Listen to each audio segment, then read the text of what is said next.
এই যে আমাদের হুজুর সাহেব তো ইফতার নিয়ে তো বলেছেন, এখন সেহরি নিয়ে দুইটা কথা। সেহরি নিয়ে যেটা যদিও এটা বাংলাতে সেহরি বলা হয়, কিন্তু আমি প্রথমত কথাটা বলবো, সেহরি যদিও বাংলাতে মানুষ বলে বা এটা গলত মাশহুর হয়ে গেছে, কিন্তু শব্দটা মূলত সাহারি। তো সাহারি এটা খুবই বরকতপূর্ণ একটা খাবার। এই খাবারের খেতে বলা হয়েছে শরীয়ত কর্তৃক। তো এটা শরীয়ত কর্তৃক যে জিনিসটা খেতে বলা হয় সেটা অবশ্যই সেটা কি হয়, খুবই ভালো বা বরকতপূর্ণ হয়।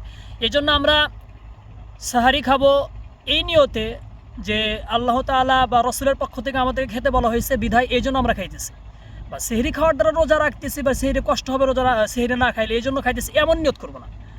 বরং আমরা নিয়ত করবো যে সেহরি খাওয়ার উদ্দেশ্য এটা যে আল্লাহ তাআলা এবং তার রসুল আমাদেরকে সেহরি খাইতে বলছে, বিধায় আমরা সেহরি খাইতেছি এবং এই সেহরির মাধ্যমে রোজা রাখতেছি।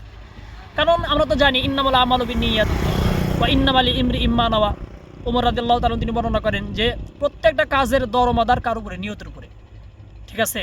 বা ইন্নামা লিইমরিইন মা নাওয়া, আর নিঃসন্দেহে মানুষ যার নিয়ত করে ওই অনুযায়ী তাকে প্রতিদান দেওয়া হয়।